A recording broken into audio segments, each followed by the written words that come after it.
What's up, everybody? It's the Best Spot Kids moving them back with another video. And today I want to talk about Xbox and what they need to do in 2024. First, we're gonna wrap up what happened in 2023. 2023, they opened the year big. They had the Xbox Developer Direct, which was pretty cool. Cool concept. They opened a year with covering the games that were coming pretty much soon for this year, with gameplay updates, release dates. In that, we got the surprise for Hi-Fi Rush, which released the same day. That was a highly rated game. I think it's at 87, 89 Metacritic. Was a great game by Tango Gameworks. Came out of nowhere. No one knew about it. It was fun. It was great. It was a mix of like Devil May Cry meets like, oh my God, meets like a rhythm game, but they done it right. The story was great. The characters were great. The gameplay was great. It was a banger, honestly. It was like a catch 22. It was like, if you threw all the marketing at it, would have been so well, would have they scored it as high? The magic of that game, it came to everybody at the same time. There was no early access. Everybody got to the game at the same time, and the opinions of the game at that point in time was just raw. So there was like no like deep dive to buy it. Everybody got to experience it at the same time, and they rated it high. It was great. And it propelled Tango as Xbox best, studio, one of their best studios. They released Age of Empires 2 Definitive Edition finally coming to consoles. Same thing with Age of Empires 4. They've released Minecraft Legends, which is an RTS take on the Minecraft game. Wasn't It wasn't like highly rated. The reviews were quite mediocre. It's an RTS. It's not everybody's cup of tea, but nonetheless, it was a decent game. I tried it. Not a type of game that I would buy. Don't care what the IP was named after. Just stuff it's not in a genre that I enjoy. But they managed to get out multi-plat games available on Game Pass, and it's going to do its thing over time, right? Mojang is pretty much good at supporting their games. Decent game, whatever. They also managed to release 007 GoldenEye, the Xbox port. No online. So it was kind of just it's there. It was cool, nice nostalgia moment for those. They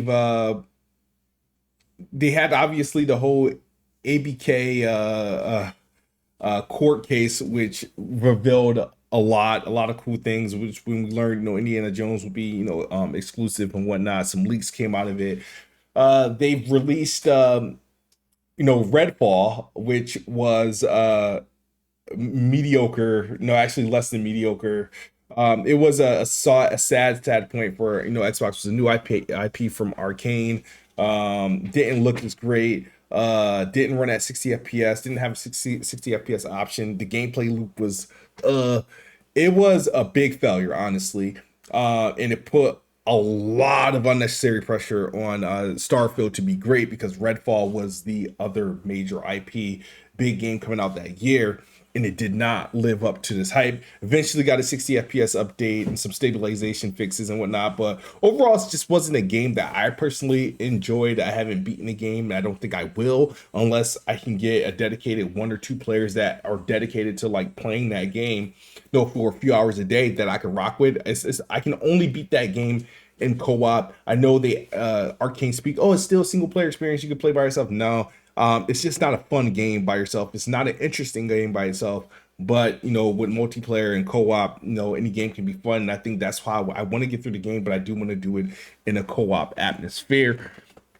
But that was Redfall. Redfall was a failure, put a lot of pressure on Starfield to be great, and it just wasn't, looking good. They managed to stealth drop Quake 2 remaster, which was great, awesome game. They got 60 FPS, 120 FPS, 4K. They released like I think 3 games with it: Quake 64, Quake, I think 2, and there was another a game in that collection, and I play from time to time. I think it was good. I think it's a really good game.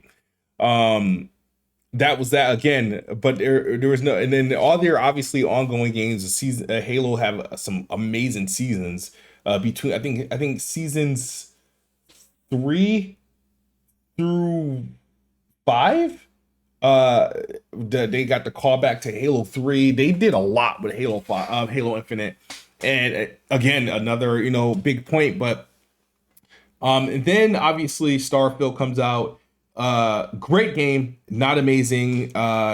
Wasn't it's wasn't it wasn't what it was supposed to be, which was weird. I still feel mixed on the reception of Starfield because to me personally, Starfield was my game of the year. It's the first Bethesda game that I dived deep into like that. Got almost 200 hours in the game, beat the game, replayed the game, did a couple new game plus. I think I got 4 new game plus runs and a whole brand new quest active currently right now, still playing that. But like the way the media treated it, the way fanboys treated it, between journalists who try to become independent superstars and PlayStation fanboys naturally hating on Xbox, the game got worse reception than it probably should have. The game's not a bad game by any stretch in the imagination.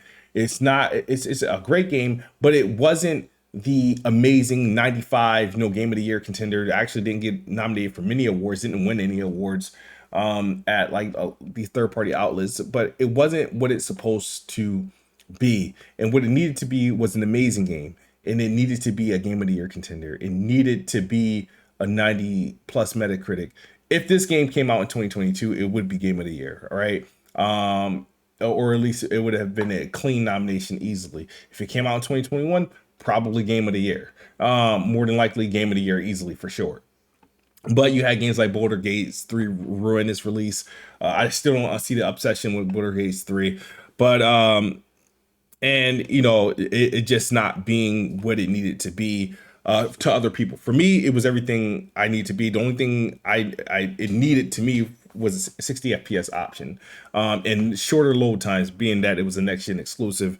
Those are like my biggest complaints with the game. Overall, the game was really good for me.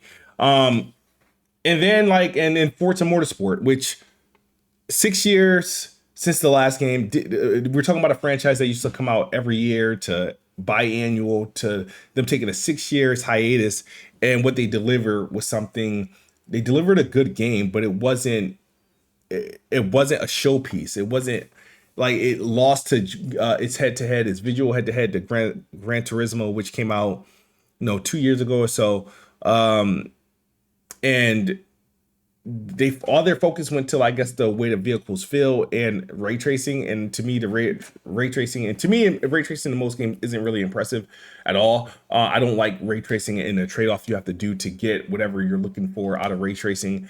I think their handwork, their cube map work is much better. Forza Horizons visually to me looks better. Their reflections are better. They did ray tracing in this, what feels is half baked. The game, it didn't go head to head in this head to head to Gran Turismo. It didn't look as good, and Gran Turismo had to run on a PS4. I feel like the 6 years in the development, I was like, they took a step back visually. The gameplay works great, plays great, it runs great. And even also like they had a 30 FPS mode, which is like, okay, man, Forza, you guys nail 60 FPS gameplay, right? It doesn't need 30 FPS. Matter of fact, I was hoping more so for 120 hertz mode. I would have done 1080p 220 hertz with Forza, but especially for a track racer. It just became average. Sure, it won an award at the Game Awards. It's always going to win the awards that it's nominated in, but it wasn't what it needed to be. It was their last major release of the year, and so on. That was Forza Motorsport.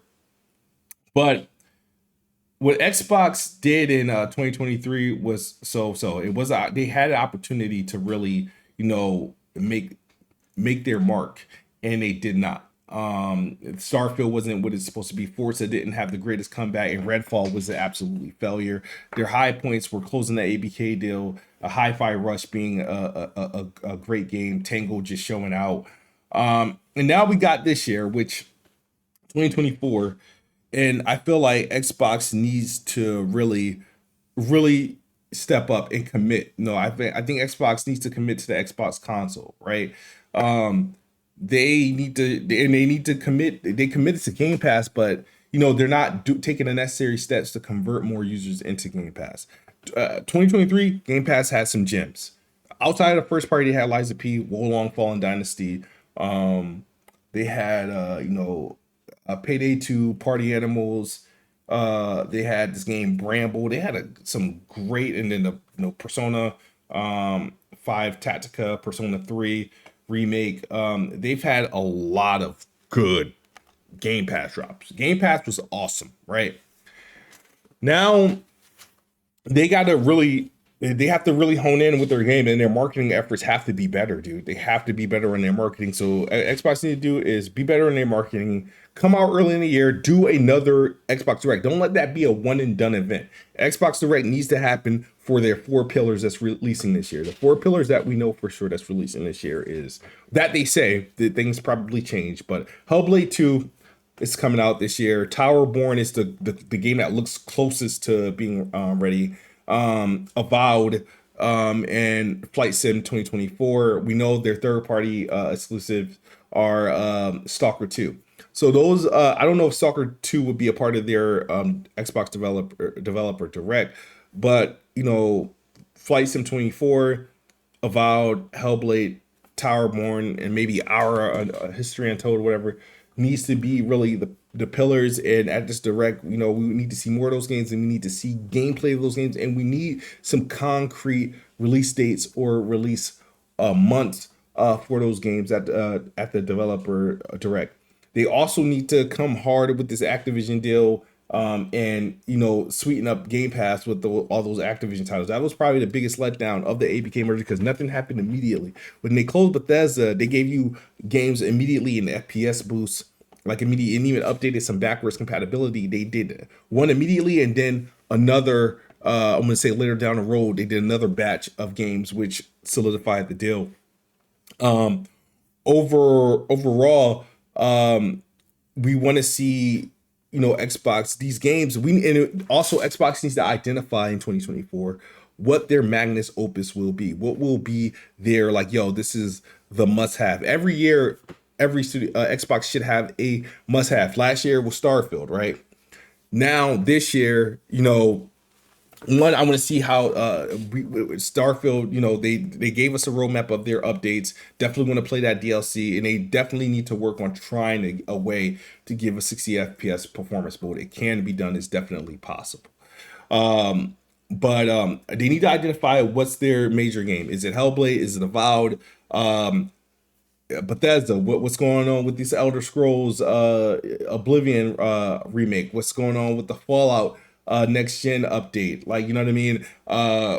Activision Blizzard, when these games are coming into Game Pass? When are you guys going to make that big splash? And then we need to hear about games from that they announced years and years ago, what Perfect Dark and Contraband and Everwild, State of Decay 3. These games need to kind of show up in some sort of playable form. Xbox has been announcing games every year, like new IPs, licensing deals, and whatnot. And we've got these CGIs, but we haven't gotten updates, since then. And I also think Xbox should hurry up and make a play for Crystal Dynamics and Adios Montreal. So hopefully Xbox does better with the marketing of its IPs, solidifying a window and a smart window for all these games to come out.